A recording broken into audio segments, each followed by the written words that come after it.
Hello, and welcome back to part 3 of The Animal Farm. Today's reading I will be a bit shorter because I started later, and yeah, so I'm going to be doing it shorter, but I will still be doing the live reading today, so yeah, at least that, right? I'll go check the chat because for some reason it's not open over here. Okay. Hi, Nick, Alexis Plays. We are at war, don't forget, on the other channel. Oh wait, I'm supposed to act serious. Yes. And Liski. Sorry, I don't pronounce the full thing because I can't pronounce it. Even I can, but it's gonna take me too long. Let me just pronounce it. Lyubosivetje Liski. Part 2. Yes, amazing book. Yes, it is an amazing book. It's a really amazing book. It's really deep and many people give it time. Yeah. I just need to process, like picture it, and then after eventually will come to it. But yeah, the book is really good for me. I've already read it before. I mean, I've listened to the audiobook a bit, but now I have the book and I decided I would read it. But um Uh, yeah, I think many people will interpret it in their own way, with their own opinions and stuff like that. So this book isn't really. It's how you can see what George Orwell says about the book, but then after it's also whatever point of view you have, you can put it into your point of view because everybody's point of view is different but the same at the same time now. Everybody, yeah, in my opinion, I think so. Anyways. Let's get to chapter 6 and begin. I will check at the chat halfway through this chapter, maybe in 3 pages. I don't know how long this chapter will last, but yeah. I'll be maybe 30, 40 minutes and then I'll finish with this reading because it's getting late, like as I said before. Anyways, let's begin. Chapter 6. All the year, the animals worked like slaves, but they were happy in their work. They grudged no effort or sacrifice, well aware that everything that they did was for the benefits of themselves and those of their kind who would come after them, and not for the pack of idle, thieving human beings. Throughout the spring and summer, they worked 60 hours a week, and in August Napoleon announced that there would be work on Sunday afternoons as well.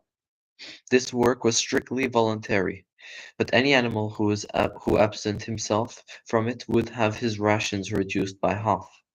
Even so, it was found necessary to leave certain tasks undone. The harvest was little less successful than in the previous year, and 2 fields which should have been sown with roots in the early summer were not sown because the plowing had not been completed early enough. It was possible to foresee that the coming winter would be a hard one. The windmill presented unexpected difficulties. There was a good quarry of limestone on the farm, and plenty of sand and cement had been found in one of the outhouses, so that all the materials for building were at hand. But the problem the animals found could not at first but the problem the animals could not at first solve was how to break up the stone into pieces of suitable size. There seemed to be no way of doing this except with picks and crowbars, which no animal could use because no animal could stand on his hind legs. Only after weeks of vain effort did the right idea occur to somebody, namely to utilize the force of gravity. Use boulders far too big to be used. Use huge boulders far too big to be used were where were lying all over the bed of the quarry. The animals lashed ropes around these, and then all together, cows, sheep, and any animal that could lay hold of the rope, even the pigs sometimes joined in a critical moment. In critical moments, they dragged them with desperate slowness up the slope to the top of the quarry, where they would topple over the hedge to shatter the pieces below. Transporting the stone when it was once broken was comparatively simple. The horses carried it off in cartloads, the sheep dragged single blocks, even Muriel and Benjamin yoked themselves into the old governess cart and did their share. By late summer, a sufficient store of stone had accumulated, and then the building began, under super, superintendence of the pigs. But it was slow, it was a slow, laborious process. Frequently, it took a whole day of exhausting effort to drag a simple boulder to the top of the quarry, and sometimes when it was pushed over the hedge, it failed to break. Nothing could have been achieved without Boxer, whose strength seemed equal to that of all the rest of the animals put together. When the boulder began to slip and the animals cried out at in despair at finding themselves dragged down the hill, it was always Boxer who strained himself against the rope and brought the boulder to a stop. To see him toiling with a slope inch by inch, to see him toiling up the slope inch by inch, his breath coming fast, the tips of his hoofs clawing at the ground, and his great sides matted with sweat, filled everyone with admiration. Clover warned him sometimes to be careful not to overstrain himself, but Boxer would never listen to her. His two slogans, I will work his two slogans, I will work harder and Napoleon is always right, seemed to him a sufficient answer to all problems. He had made arrangements with the cockerel to call him 3/4 of an hour earlier in the morning instead of half an hour. And in his spare moments, of which there were not many nowadays, he would go alone to the quarry, collect a load of broken stone and drag it down the site of the windmill unassisted. The animals were not badly off throughout that summer. In spite of the hardness of their work, if they had no more food, hardness of their work. If they had no more food than they had in Jones's day, at least they did not have less.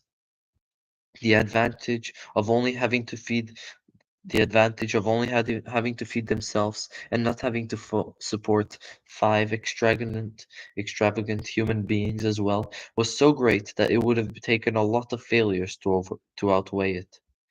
And in many ways, the animal method of doing things was more efficient and saved labor. Such jobs as weeding, for instance, could not could be done with a thoroughness impossible to human beings. And again, since no animal now stole, it was unnecessary to fence off pasture from arable land, which saved a lot of labor on the upkeep of hedges and gates. Nevertheless, as the summer wore on, various unforeseen shortages began to make themselves felt. There was need of paraffin, oil, nails, string, dog biscuits, and iron for the horses, shoes, none of which could be produced on the farm. Later, there would be need for seeds and artificial manure, besides various tools, and finally the machinery for the windmill. How these were to be produced, no one was able to imagine. On Sunday morning, when the animals assembled to receive their orders, Napoleon announced that he had decided upon a new policy. From now on, Animal Farm would engage in trade with neighboring farms. Not, of course, for any commercial purpose, but simply in order to obtain certain materials which were urgently necessary. The needs of the windmill must override everything else, he said. He was therefore making arrangements to sell a stack of hay and a part of the currency year's wheat crop. And later on, if more money were needed, it would have been made up by the sale of eggs, for which there was always a market in Wellington. The hens, said Napoleon, should welcome this sacrifice as their own special contribution towards the building of the windmill. Once again, the animals were conscious of the vague uneasiness, never to have any dealings with human beings, never to engage in trade, never to make use of money.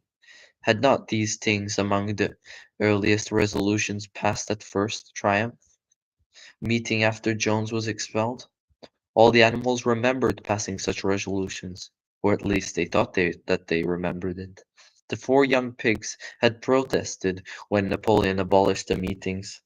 The four pigs who protested when Napoleon abolished the meetings raised their voices timidly, but they were promptly silenced by a tremendous growling from the dogs.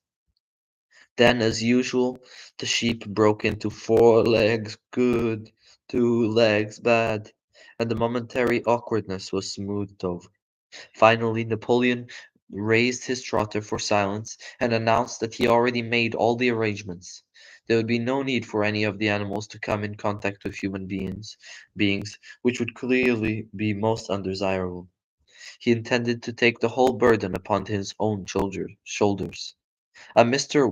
Whymper, a, sol- a solicitor living in Wellington, had agreed to the act as intermediary between Animal Farm and the outside world, and would visit the farm every Monday morning to receive his instructions. Napoleon ended his speech with his usual cry of "Long live Animal Farm!" and after the singing of Beasts of England, the animals were dismissed. Afterwards, Squealer made a round of the farm and set the animals' minds at rest. He assured them that the resolutions against engaging in trade and using money had never been passed or even suggested. It was pure imagination, probably traceable in the beginning to lies circulated by Snowball. A few animals still felt faintly doubtful, but Squealer asked them shrewdly, "Are you certain that this is not something you have dreamed, comrades? Have you any record of such a resolution? Is it written down anywhere?" And since it was definitely true that nothing of the kind existed in writing, the animals were satisfied that they had been mistaken. Every Monday Mr. Whymper visited the farm as had arranged.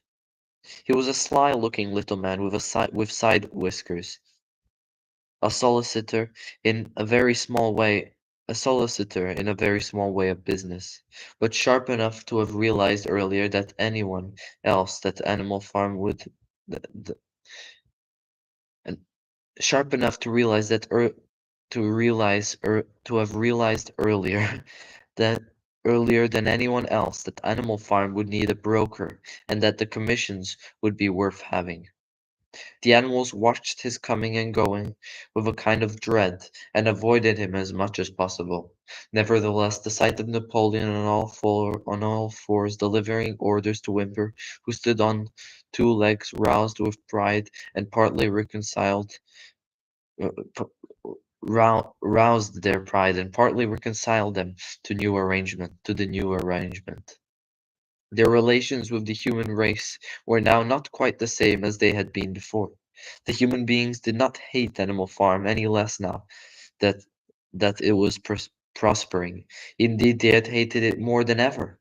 Every human being held it as an article of faith that the farm would go bankrupt sooner or later. And above all, that windmill would be a failure.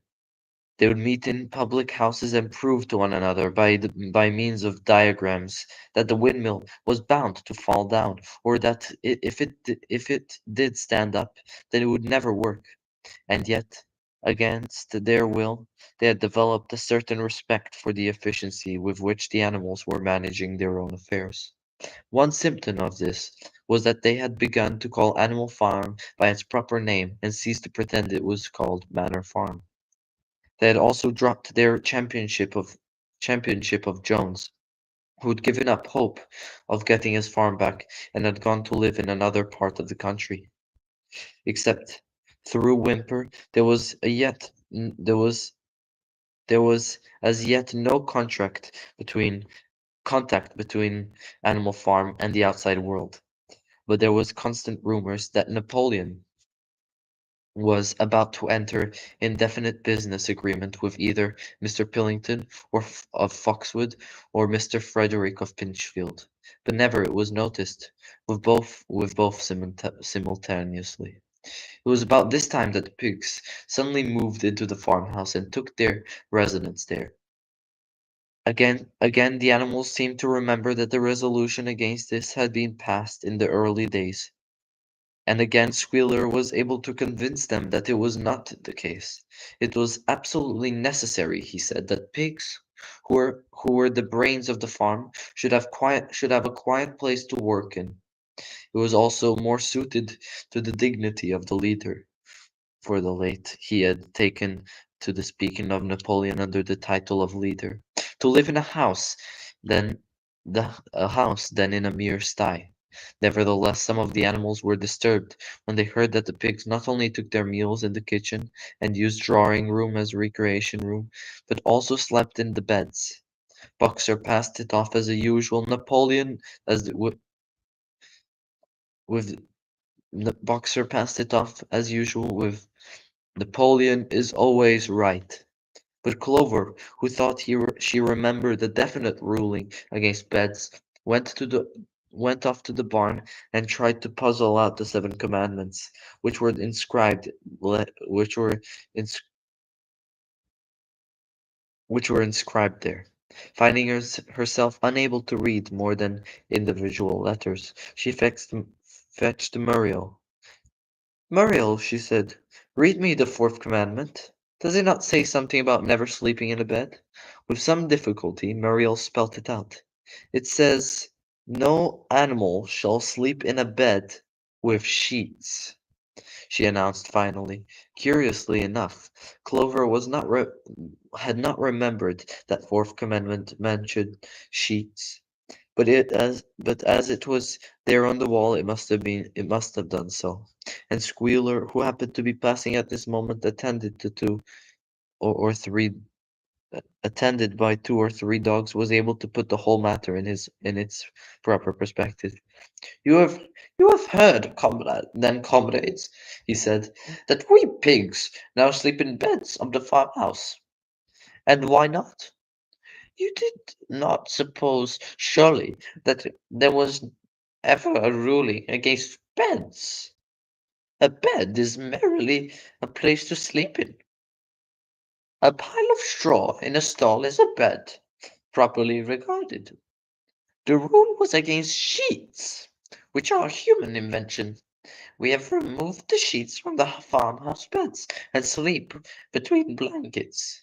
And very comfortable beds they are too, but not more comfortable than we need. I can tell you, comrades, with all the brain work we have nowadays, you do not rob us of our repose, would you, comrades? You must not have us too tired to carry out our duties. Surely none of us wishes to see Jones back. The animals reassured him on this point immediately, and no more was said about the pigs sleeping in the farmhouse beds. And when some days afterwards it was announced that from now on the pigs would get up an hour later in the mornings than the other animals, no complaint was made about that either. By autumn the animals were tired but happy. They had had a hard year, and after the sale of part of the hay and corn, the stores of food for the winter were none too plentiful. But the windmill compensated for everything. It was almost half built now. After the harvest, there was a stretch of clear, dry weather, and the animals toiled harder than ever, thinking it well worth while to plod to and fro all day with the blocks of stone, if by doing so they could raise the walls another foot. Boxer would even come out at nights and work for an hour or two on his own by the light of the harvest moon. In their spare moments the animals would walk around and round the half-finished mill, admiring the strength and perpendicularity of its walls, and marveling that they should ever been able to build anything so imposing. Only old Benjamin would refuse to grow enthusiastic about the windmill, though as usual though as usual he would utter nothing beyond the cryptic remark that donkeys live a long time. Let me go check the chat.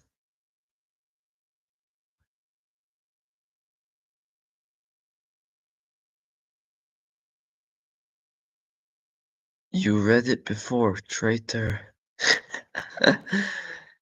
uh, yes, I have read it before, but I'm not a traitor. I'm just very loyal, so I read it again. You get me, Nick? If you're still watching right now, there's only one person watching, so I don't know. Anyways, I think yeah, there's just 2 more pages, 2.5 pages more till the end of um this chapter. And yeah, so let's get back to it. Nothing happening in the chat, so I'll just get back to reading the book.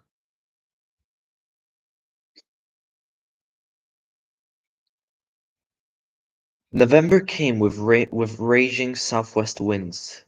Building had to stop because it was now too wet to mix the cement.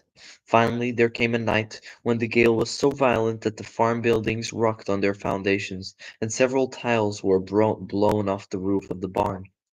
The hens woke up squawking with terror because they all dreamed simultaneously of hearing a gun go off in the distance. In the morning, the animals came out of their stalls to find the flagstaff had been blown down and an elm tree at the front of the orchard had been plucked up like radish. They had just noticed this when a cry of despair broke every animal's throat. A terrible sight had met their eyes. The windmill was in ruins. With one accord they dashed down to the spot. Napoleon, who see who seldom who seldom moved out of a walk, raced ahead of them all. Yes, there it lay, the fruit of all their struggles, levelled to its foundations. The stones they had broken and carried labor, laboriously, scattered all around. Unable at first to speak, they stood gazing mournfully at the litter of fallen stone. Napoleon paced to and fro in silence, occasionally snuffing at the ground. His tail had grown rigid and twitched sharply from side to side, a sign in him of intense mental activity. Suddenly, he halted as though his mind were made up. "Comrades," he said quietly, "do you know who is responsible for this? Do you know the enemy who has come in the night and overthrown our windmill?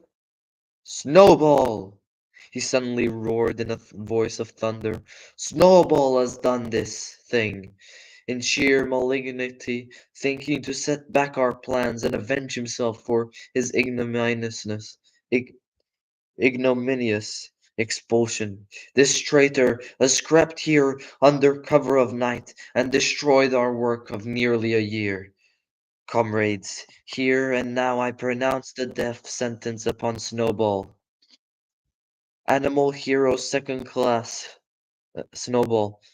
Animal hero second class, and half a bushel of apples to any animal who brings him to justice. A full bushel to anyone who captures him alive. The animals were shocked beyond measure to learn that even Snowball could be guilty of such an action. There was a cry of indignation, and everyone began thinking out ways of catching Snowball if he could ever come back. Almost immediately, the footprints of the pig were discovered in grass as high grass at a little different distance from the knoll. They could only be traced a few yards, but it appeared to lead to a hole in the hedge. Napoleon snuffed deeply at them and pronounced them to be snowballs. He gave it as his opinion that Snowball had probably come from from the direction of Foxwood Farm. "No more delays, comrades!" cried Napoleon when the footprints had been examined. "There's work to be done. This very morning we begin rebuilding the windmill, and we will build all through the winter, rain or shine. We will teach this miserable traitor he cannot undo our work so easily. Remember, comrades, there must be no alteration in our plans. They shall be carried out to the day. Forward, comrades! Long live the windmill! Long live Animal Farm!"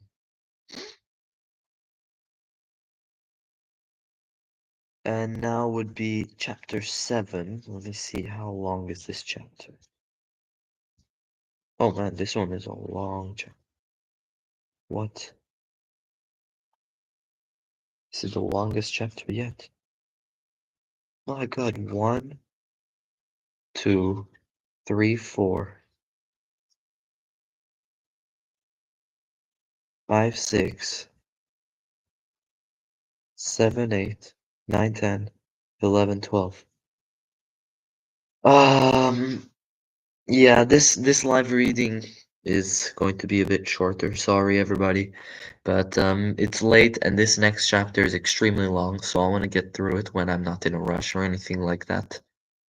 So tomorrow I'll be back to read chapter 7, the longest chapter we've had yet. And I think that chapter is the one that or maybe the one after. There is one where they have another animal battle, but I'm not gonna say anything if anybody here hasn't read this before. But yeah, it's 9:30 over here, and I need to go to sleep in 30 minutes, and I still haven't had dinner. So yeah. Anyways, hope you enjoyed this reading. Let me just check the chat. Okay. Yep. So yeah.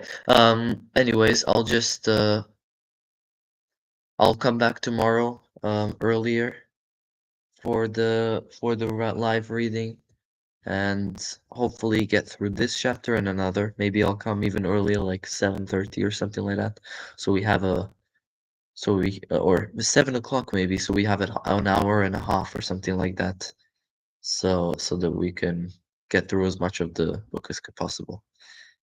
Anyways, also I made a third channel. I posted only one video there for now. It's a short, called. Wait, sorry. Let me just fastly open that up. um, Called Top 5 Most Influential Philosophers. That's the name of the short I made. The channel is called History and Philosophy with Jati. So if you're interested in history or philosophy, go check it out. I only made one video, but later in this week I'm gonna make more, tomorrow or some later this week. And yeah, also go check out my Jati the Great channel. I am now at war with a channel, YouTube, a subscriber war with a channel called Alexis Plays. He was in the chat right now. Yes. You must, if you aren't subscribed to him, unsubscribe. Anyways, ciao. Hope you enjoyed the reading, and good morning if you're watching this again, or good evening, or good afternoon, or good night. Bye bye.